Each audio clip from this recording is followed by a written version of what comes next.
মায়ের বুক ফাটা কান্না আর এই আহাজারি বলে দেয় সন্তান হারানোর বেদনা যে কতটা হৃদয় বিদারক।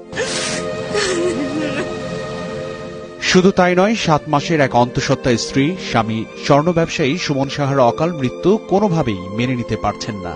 বারবার মূর্ছা যাওয়ার মধ্যেও যাচ্ছেন স্বামীর মৃত্যুর বিচার।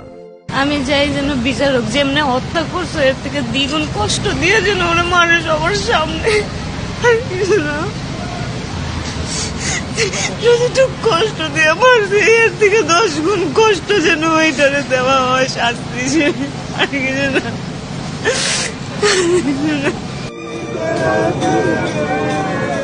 চট্টগ্রাম নগরীর রিয়াজউদ্দিন বাজার এলাকায় নির্মম হত্যাকাণ্ডের শিকার স্বর্ণ ব্যবসায়ী সুমন সাহার পরিবারে এভাবেই চলছে শোকের মাতম।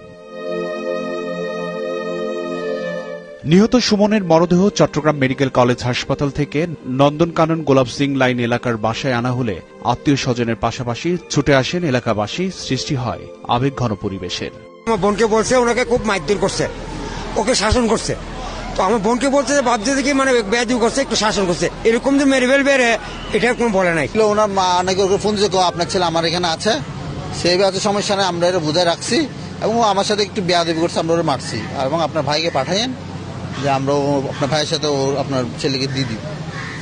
এই শুনলাম ঘটনা, কিন্তু ওর মামা যখন গেছে যাই দেখে কি ও ফ্লোরে শোয়া। সুমন শাহ একজন খুব ভালো ব্যবসায়ী ছিল। ওনার বাবা অনেক দিন ধরে সম্মানের সাথে ব্যবসা করতেছে। ওর বাপের ব্যবসা উনি খুব সুন্দরভাবে করতেছে, চালাইতেছে।